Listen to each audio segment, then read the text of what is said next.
Împreună cu fratele Geo. Forța Costi. Muncim pentru o pâine și noi acolo.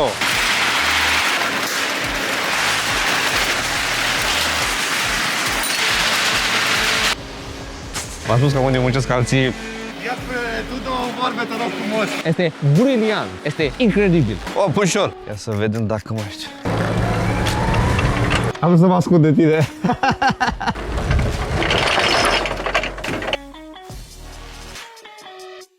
Salutare și bine v-am găsit din nou la un super episod din nou centru de colectare aici, împreună cu fratele Geo. Fratele Geo, el este Geo, mai știți când am fost la un alt centru de colectare, despre el e vorba aia lui. El ne-a ajutat foarte mult de când eram uitat tica și acum, la acest episod, o să balotăm doză. Asta o să facem, așa că, astea fiind spuse, rămâneți cu noi să vedeți cum decurge toată treaba. Băi, ăștia au intrat așa. Deci s-au băgat prea repede, a dat drumul la bandă prea tare.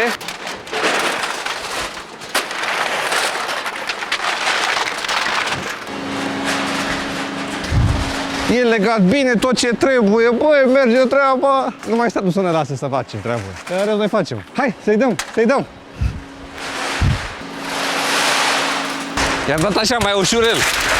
Să nu cadă pe jos. Mai pe întins că cade pe aici pe lângă.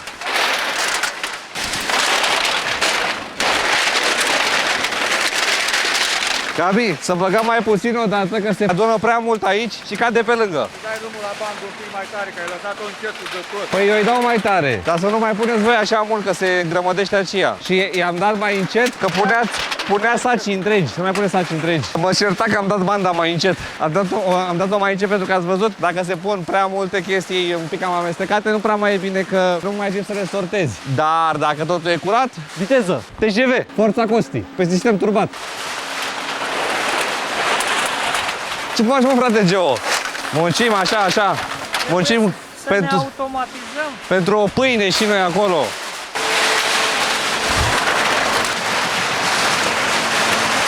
Ies banii pe bandă. Cum e? Mă gândesc să nu fie prea mult, că după aia se grămădește acolo și cade pe lângă.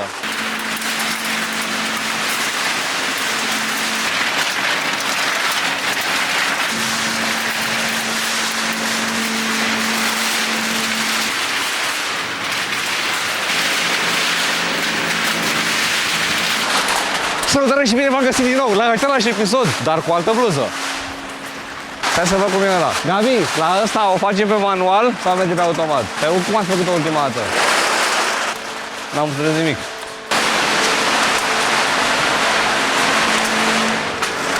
Este a doua mașină care ne vine, tot de la fratele nostru Geo. Vărsăm aici, balotăm, să meargă treaba rapid, îl ajutăm și pe el cum ne-a ajutat și el pe noi, că nu uităm de unde am mâncat. Și o să balotăm repede tot cu această doză și după aia începem să facem bani, să luăm Rolls Royce, Cullinan. E atâta. Eu i-aș mai da un pic. A ajuns la limită la cât a vrut el la 2 de eu i-aș mai da un pic. Nu știu, frățior. Geo, Știi? fii atent, el e acum de aici. E destul de mare. Eu i-aș mai da o preță. Dă-i la asta acum care vine ultima și aia e și gata. Dacă așa vrea... Păi asta vreau să te întreb, cum am făcut ultima dată? Cu automat. Și a plecat Marnica, a stat un sfert de oră pe lângă noi, a plecat Marnica și noi tot nu i-am dat de cap. Că am vrut să mă dau mare, că meargă singură.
După cum vedeți, deja a venit și a doua mașină, al doilea container. Îl terminăm, de fapt, pe al doilea container de descărcat. Vedeți cât de multă doză e. Toată doza asta putea să ajungă la groapa de gunoi, acolo la Ecosud, unde e lumea supărată.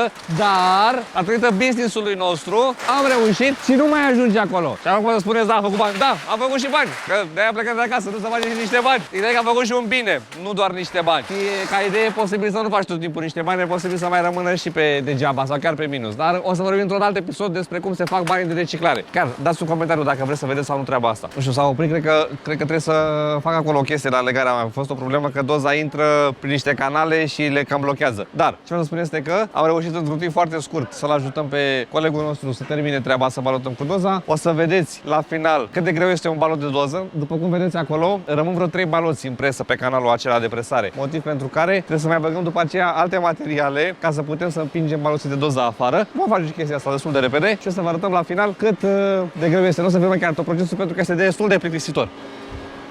A agățat de ei sârma și a prins o doză, două de astea și a rupt-o. Rupe sârmă. Rupe sârma. Nu că e subțire sârma, n-are, e subțire, da, pentru PET, pentru asta poate fi subțire. Dar la doze n-are nicio treabă, doar pentru că a prins. Îți mici și intră pe treala și atunci trebuie curățată la fiecare, de la fiecare balot, să curățăm alea, să scoatem dozele. Oricum nu expandează doza, deci nu are nicio chestie. Exact. Anyway, îi lăsăm. V-am spus că unii muncesc, alții. Ce părere aveți de toată treaba noastră aici? Să auzi și de la voi o părere, un sfat, o critică, o jurătură, o vorbă frumoasă. Ce vreți voi? Spuneți-ne cum vedeți voi treaba asta. E un lucru bun? E un lucru rău? Ce ar trebui să schimbăm? Ce n-ar trebui să schimbăm și să mergem în continuare așa? Și scrieți acolo în comentarii. Ia spune tu două vorbe, te rog frumos. Deci v-am spus, el ne-a ajutat de când eram mici. Ne-a ajutat să vă voi să faceți așa, nu faceți așa. Vă țin foarte mult. Da, și este foarte la sufletul nostru. Spune și nouă două cuvinte aici pentru internauții cu care se uită la noi cu reciclarea. Două cuvinte, ce vrei tu? De bine, de rău? Să ne lase să facem treaba. Cum știm noi mai bine. Exact, pentru că tot stau ăștia după noi cu biciul pe noi, pe spatele nostru și nu ne lasă pace. Este un pic, nu prea el obișnuit cu camera, nici nu era foarte obișnuit la început, dar e foarte vorbăresc în regulă. Mai balotăm puțin, după care vă arătăm la final cum a ieșit balotul. Am terminat toată doza de balotat și acum, după cum vedeți, baloții pe care i-am făcut încă nu au ieșit complet afară. Și trebuie să mai băgăm un balot de altceva, astfel încât să împingă, să putem să vă arătăm cât de greu ne-a ieșit un balot. Deși este un pic relativ cât de greu a ieșit, pentru că poți face ori mai mic, ori mai mare. Dar important este, după cum vedeți, că sunt foarte presați, ceea ce este teribil de bine. Este briliant, este incredibil, este mirobolant, este minunat. Bagă băieții niște pet, o pușor, băiat. Bagă mai frumos niște pet, voi la băieți a venit masa, nu vei mânca mai târziu. Noi tot timpul mâncăm ultimii, adică noi. Cât de bine este cu această bandă minunată, care ne ajută atât de mult să ducem, nu ne mai chinuim să mai ridicăm în partea cealaltă. Foarte mișto investiția. O să vedem în câteva minute, facem o mică pauză să terminăm aici balotul, după care îl luăm și vi-l arătăm. Bă, deci pe cuvântul meu, când mă uit aici și văd că e atât de curat ăsta, mi se pare că nu e. Ai văzut că l-am schimbat ăla. O să vezi și video și clipul. Da, am filmat normal că l-am schimbat degeaba. Am terminat de scos un balot să vă arăt cât este. Luăm stivuitorul, trebuie să mai dăm alți baloți de acolo la o parte, după care îl cântărim. Ia să vedem dacă mai știu. De unde să porne? La sfert, face ca urus. Dar cine a venit cu urusul ăsta? Că nici nu-mi place. Bă, dar merge în frânat, ce mă enervează.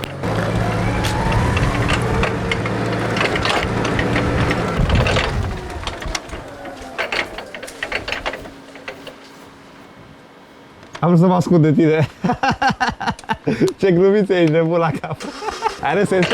Ai văzut că am oprit și motorul ca să nu mă auzi unde sunt. Băi, mă duci... Rămas atât de mult.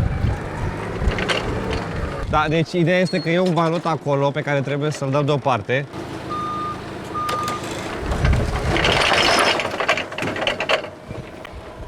Ce-o duc la bobiță?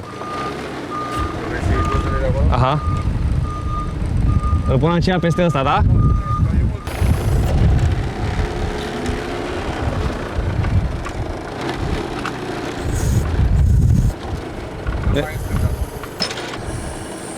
E bine, da? E un pic cam într-o parte. Acum e bine.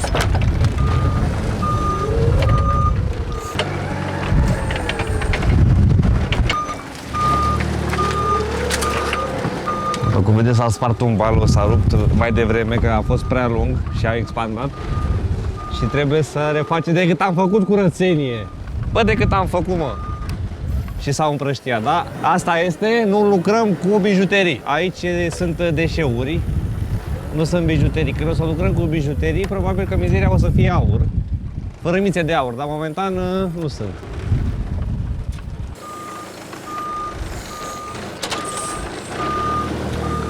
Ați văzut? La milimetru l-am pus.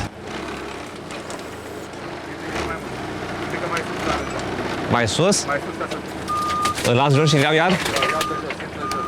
Că să-l iau mai de jos.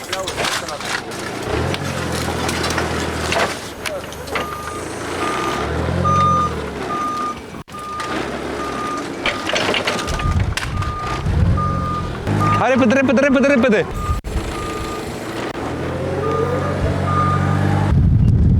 Bagă ceva acolo sub el, ca să-l iau ușor după aia. După cum vedeți, 300 de kilograme pe acest balot. Domnul, cât dați pe balotul ăsta? Toți banii. Câți? Toți. Dă-mi. A, dă-știa? Dar pentru asta am muncit. Oh! Asta e! Tu ăștia, tu toți ăștia. Bă, Bă! banii mei, bă!